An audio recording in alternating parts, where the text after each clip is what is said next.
c'est Lola, l'ado libérée, et aujourd'hui je suis contente de vous retrouver pour une vidéo un peu spéciale. Comme vous le savez sans doute, je suis une grande passionnée de voile et de course au large. Enfin, je suis surtout une passionnée des histoires que les marins racontent de leur course au large et j'adore les transmettre à travers de vidéos comme je le fais ici sur cette chaîne.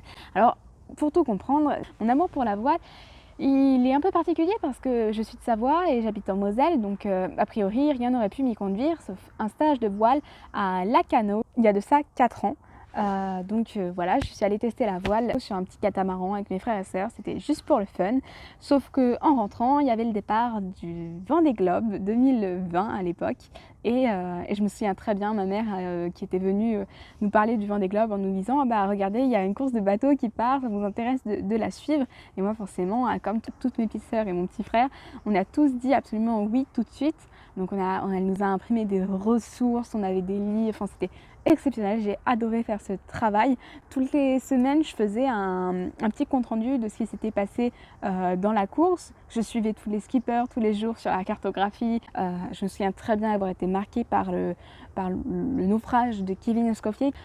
C'était affreux, je me posais plein de questions. Et enfin, ça m'a beaucoup marqué, faire ces suivis, ça m'a beaucoup plu. On devait partir en vacances avec notre bus parce qu'on a acheté un bus, on va voyager avec. Vous le verrez dans la vidéo de présentation globale qui affiche en point d'information ici. Mais voilà, un jour, un matin, on devait partir en voyage, on ne savait pas où, c'est les parents qui avaient décidé. Et puis, en fait, on part au Havre. Il y avait le village départ de la Transat Jacques Vabre qui était sur sa fin.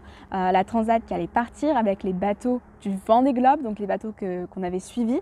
Voilà, c'était une occasion en or. En plus, je me souviens très bien quand on est entré dans le village départ avec mon petit frère et ma maman. On a fait tout le tour. J'avais des yeux grands comme ça à voir les bateaux. C'est extraordinaire. Cette année-là, j'ai aussi, surtout sur le village départ, rencontré Yannick Bestaven. Yannick Bestaven, il venait de remporter le Vendée Globe et il était là devant moi, le mec qui avait fait le Vendée Globe. Et on discutait et puis en fait, on s'est super bien entendu. Et je me souviens que cette année-là, j'avais fait un suivi. Donc pendant la transat, en fait, avec ma famille, on était partis. Donc avec le bus, on avait remonté toutes les côtes normandes jusqu'à Beure. Donc en fait, pendant tout ce temps-là, pendant tout ce voyage, je me souviens très bien, je prenais 1 heure par jour où j'étais là avec mon téléphone. Je regardais sur le site de la transat, sur les sites de chacun des skippers. Je cherchais toutes les informations et je m'étais fait un classeur en fait dans lequel je mettais mes fiches. C'est pas des fiches, c'est des feuilles A4. Sur lesquels je faisais des comptes rendus toute la journée comme un petit journal de la Transat Jacques Vabre et je me souviens, je m'étais régalée à faire ça et je partageais chacune des informations avec mes petits frères et sœurs au dîner avec mes parents, c'était un régal. Je me souviens que pour mon anniversaire cette année-là, donc en 2021, j'ai reçu des papiers, je m'en souviens très bien, ça m'a marqué, c'est en lien, c'était un billet pour aller voir au cinéma le soir même le film de Yannick Bestaven et de Sébastien Blémont qui est extraordinaire, qu'il faut voir une fois dans sa vie, qui s'appelle Les rêves ne meurent jamais et qui est tellement inspirant, enfin voilà. Et dans le même coup, j'avais reçu les billets pour aller à l'Olympia le lendemain à la cérémonie du marin de l'année. Donc Yannick Bestaven était nominé pour être marin de l'année suite à son Vendée Globe. Et je me souviens très bien, je me suis levée à 4 h du matin avec ma mère, on est allé à Paris pour ce moment-là, enfin, c'était extraordinaire. Ce soir-là, à l'Olympia, Yannick a gagné pour mon anniversaire. J'aime bien dire ça, mais j'avais été éblouie devant la richesse des personnes qui étaient là ce soir-là à l'Olympia. En plus, c'est pas n'importe quoi, c'est pas n'importe où le marin de l'année, quoi. J'en avais pris plein les yeux, j'étais là avec mon sweat à capuche, enfin, c'était vraiment très très drôle quand j'y repense. Ce soir-là, j'ai revu Yannick, voilà, on a gardé contact, on a discuté pendant une demi-heure dehors sur le trottoir, c'était extraordinaire. Et après ça, en fait, je suis jamais vraiment sortie de l'univers de la course au large, mais en même temps, je me suis rendu compte que voilà, moi, ce que j'aimais, c'était rencontrer des gens, c'était rencontrer des personnes, c'était rencontrer les histoires des personnes, écouter ces personnes qui ont tellement de choses à m'apprendre. Tout le monde a tellement de choses à nous apprendre à tous. Et moi, je me suis rendu compte que moi, ce que j'aimais, c'était entendre ce qu'on me racontait et apprendre de tout le monde en fait, des rencontres que je fais. Et donc je me suis dit que si c'est ça que j'aimais faire, fallait que je le fasse. Et voilà, c'est là qu'après il y a eu le départ de la route du Rhum 2022 où c'est pareil avec mes parents et ma famille, on a été à Saint-Malo. J'en avais pris plein les yeux, enfin c'était exceptionnel en fait de voir tous ces bateaux à nouveau réunis. En plus il y avait les nouveaux bateaux, de retrouver d'autres trippers, de faire de nouvelles rencontres, de voir l'effervescence d'un village pendant tout le long du village. C'était complètement dingue en fait. C'était assez marrant aussi parce que c'était blindé de monde et souvent il y avait des bouchons, mais alors pire que Paris à l'heure de pointe quoi. Il y avait des bouchons, on ne pouvait pas bouger, c'était impossible. Et je me souviens très bien que pendant ces bouchons où je me suis fait prendre quelques fois, je commençais à faire un peu comme une visite guidée, mais les gens qui étaient autour de moi, forcément je les entendais parler et puis je leur répondais. Je me suis rendu compte que ouais, c'est ça qu'il fallait que je fasse quoi, parce que ça réunissait tout ce que j'aimais. Parce que moi ce que j'aime aussi c'est partager encore et aller chercher les informations et les partager dès que je les ai, parce que moi une information quand je l'ai, je ne peux pas la garder que pour moi. Du coup je me suis dit je vais essayer de trouver une solution pour allier tout ça et en même temps me faire grave plaisir quoi. Voilà.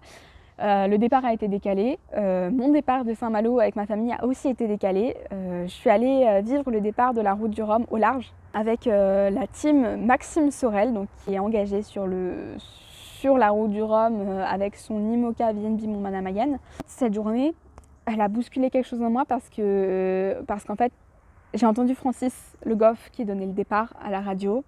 J'ai vu les ultimes qui arrivaient à fond. J'ai vu ces bateaux dans l'action, dans leur course. Et là, je me suis dit, mais waouh, en fait, c'est fort, c'est puissant. Et j'avais envie de faire quelque chose, en fait. Je le sentais, voilà. Et quand je suis rentrée le soir, je suis allée sur YouTube. J'ai ouvert une chaîne YouTube. Et j'ai téléchargé une application de montage et j'ai commencé à chercher toutes les informations qu'il y avait déjà eu depuis le départ de la course.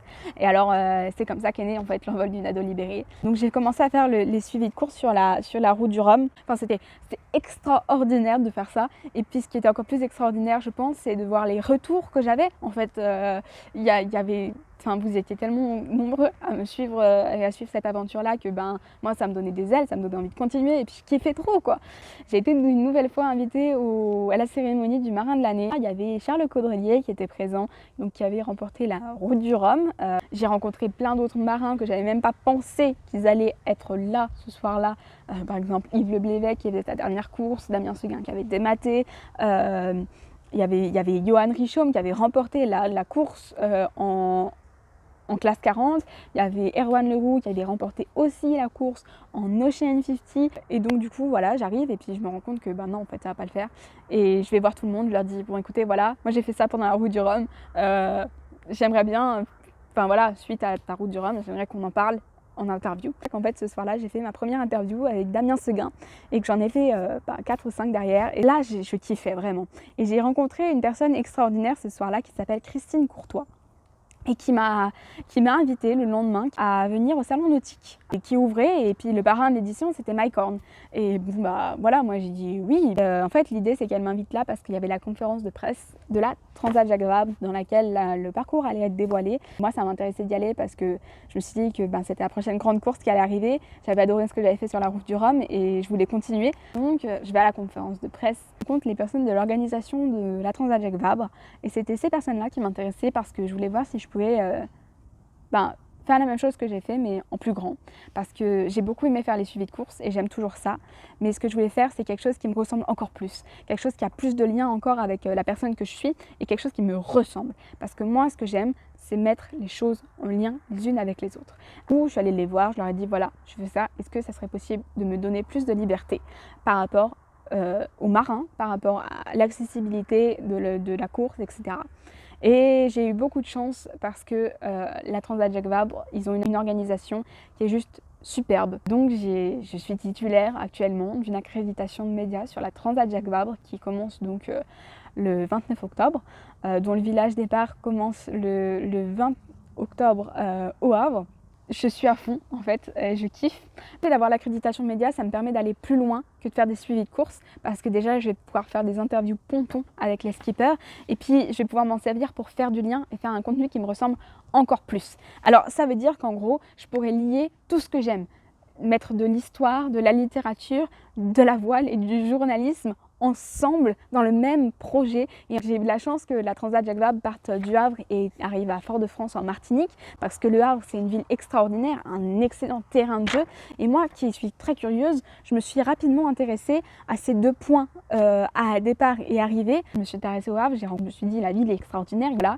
Il arrive une vingtaine de reportages sur la ville du Havre, sur cette chaîne YouTube, dans lesquels j'ai interviewé des Havrais qui font le dynamisme de la ville du Havre, qui font que le Havre évolue dans son temps, tous les jours. Et donc vous allez pouvoir partir à la rencontre de ces personnes extraordinaires. Donc voilà pour le Havre, c'est une porte qui s'est ouverte de dingue et qui m'a permis de me dire que je pouvais faire exactement la même chose pour la voile. Donc voilà, cette année, avec la Transat Jacques Vabre, je vais vous partager tout un tas de reportages en lien avec la voile qui vont vous émerveiller. Vous allez voir, vous allez apprendre plein de choses et moi aussi, on va vivre des expériences ensemble qui vont être folles dingues et j'ai vraiment hâte d'avoir vos retours là-dessus. Je suis contente de commencer dès maintenant à vous partager tout ce contenu. Vous allez voir, ça va être complètement fou.